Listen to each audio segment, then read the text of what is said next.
Bienvenue sur votre chaîne préférée Akhbar el-Bled de Hassan Atlemsen. Les émeutes de France, toute l'Algérie se mobilise pour déstabiliser la France. Le pouvoir algérien a mobilisé tous ses moyens pour déstabiliser une France affaiblie. Depuis le 27 juin dernier, date à laquelle un policier français a assassiné impitoyablement et avec sang-froid un adolescent âgé de 17 ans à Nanterre, l'une des plus importantes banlieues populaires de Paris, la France subit des troubles, des violences urbaines et des émeutes qui ont embrasé plusieurs dizaines de banlieues à travers l'ensemble des grandes agglomérations françaises. Et cet embrasement a, semble-t-il, largement profité au pouvoir algérien, qui n'a pas hésité dès les premières minutes de ces événements dramatiques à lancer une stratégie d'instrumentalisation et de récupération politique pour déstabiliser l'establishment français, avec lequel il est en froid depuis de longues semaines, notamment en raison du report, voire de l'annulation de la visite d'État prévue par Abdelmejid Tebboune, le président algérien, en mai et plus tard en juin, pour ne plus en parler depuis lors. Selon diverses sources approchées par Maghreb Intelligence, un média maghrébin, Alger a déployé une stratégie des plus diaboliques pour tirer profit de ces violences urbaines et de la colère populaire qui a émergé dans les banlieues françaises au lendemain de la mort tragique du petit Nahel de Nanterre. Pour Alger, cette crise qui a secoué la France est une opportunité inespérée de se repositionner sur le champ politique français et d'intensifier son influence sur la diaspora algérienne qui forme la première communauté étrangère établie sur le sol français.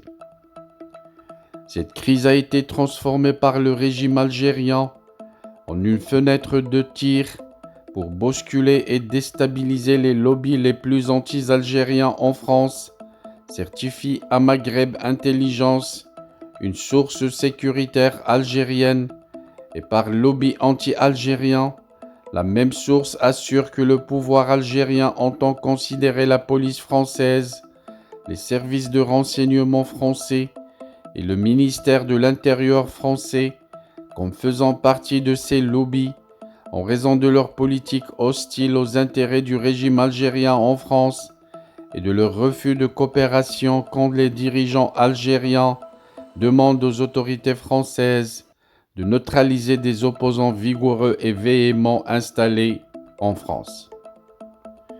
Pour tirer profit de cette crise interne en France, le pouvoir algérien a rapidement mis en place une stratégie redoutable.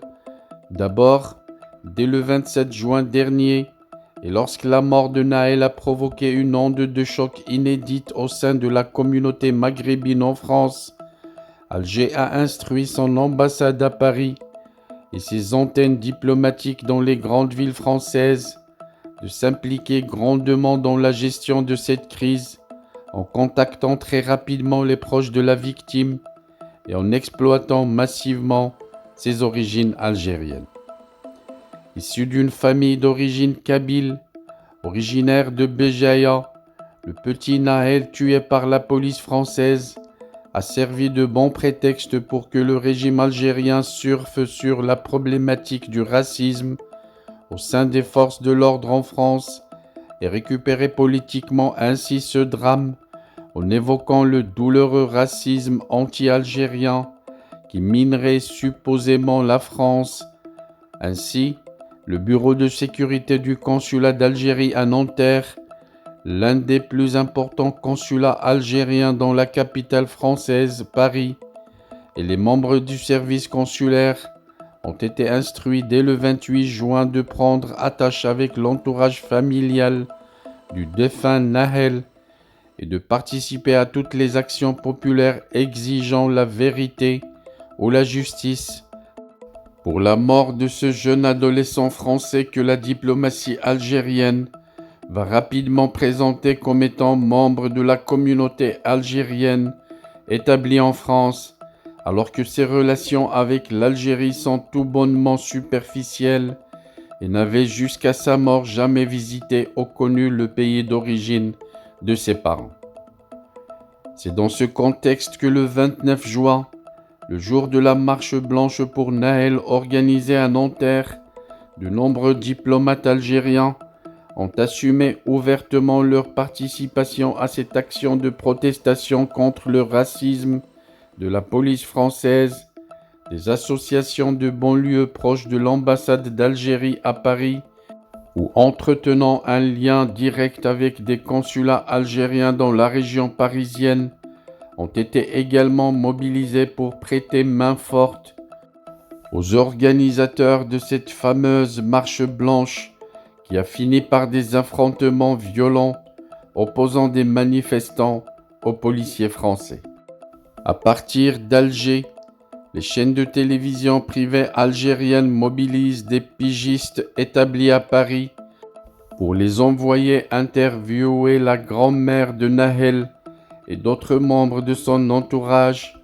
La marche blanche de Nahel est retransmise sur toutes les télés algériennes et les images sont commentées dans le sillage d'un récit qui présente la communauté algérienne comme la plus première victime des violences policières et racistes des autorités françaises. Le jour même, à savoir le 29 juin, la diplomatie algérienne franchit un nouveau cap dans la récupération politique de ce drame et publie un communiqué officiel dans lequel elle affirme que le gouvernement algérien continue à suivre avec une très grande attention les développements de l'affaire de la disparition brutale et tragique du jeune Nahel en France. C'est la première fois que l'État algérien s'ingère ouvertement dans une dramatique actualité purement française. Mais la stratégie de l'instrumentalisation ne s'arrête pas là, puisque le régime algérien va opter dès le 30 juin pour le choix de la déstabilisation, une déstabilisation directe de l'État français, et pour cause, des brigades entières de trolls et de mouches électroniques affiliées au service de sécurité en Algérie ont été mobilisées pour inonder les réseaux sociaux de contenus digitaux anti-français et favorables aux actions de destruction et de pillage urbain, Facebook, Twitter, TikTok et toutes plateformes qui ont été squattées par des groupes de trolls basés en Algérie pour rediffuser largement les images des émeutes en France en postant des commentaires encourageant ces violences, diffusant des vidéos traduites en arabe et en français pour qualifier les émeutiers de combattants de la liberté, de descendants des moudjahidines algériens et de braves jeunes assoiffés de justice. Pire encore, des influenceurs algériens ont été mobilisés également pour appuyer la propagande de diabolisation de la police française, défendre les jeunes de banlieue et appeler tout bonnement à une deuxième révolution algérienne sur le sol français. En parallèle, toujours dans l'espace cybernétique, des figures médiatiques algériennes ont été instruites pour diffuser régulièrement des contenus anti-français, appuyant le désir de vengeance des jeunes de banlieue en les présentant comme des Algériens, d'abord, qui se défendent contre des Français racistes. L'ensemble de l'appareil médiatique algérien, télévision, sites internet, journaux papier et médias sociaux a été ainsi utilisé pour jeter de l'huile sur le feu et renforcer cette colère populaire dans les quartiers difficiles en France. Les contenus les plus anti-français provenaient directement des médias algériens et des communautés virtuelles sur les réseaux sociaux gérés depuis l'Algérie. Sur le sol français, des influenceurs d'origine algérienne sur TikTok ou Snapchat ont été approchés pour être priés de soutenir les jeunes de banlieue et leur révolte légitime contre les autorités françaises. La France est un pays raciste, islamophobe, dangereux, et d'autres enfants de la communauté maghrébine seront tués par la police française. Avec ces éléments de langage, l'opération de communication lancée par le régime algérien a tourné à la déstabilisation et elle a obtenu son effet escompté, puisque tous les réseaux sociaux se sont enflammés autour de ces contenus anti-français, alimentant encore davantage cette violence qui a embrasé la France. Les dirigeants algériens envoient ainsi un message clair à leurs homologues français. Nous pouvons nous aussi foutre le bordel chez vous et exporter sur votre propre territoire des tensions politiques. Paris a-t-elle bien reçu le message? En attendant le sursaut des autorités françaises sur le terrain,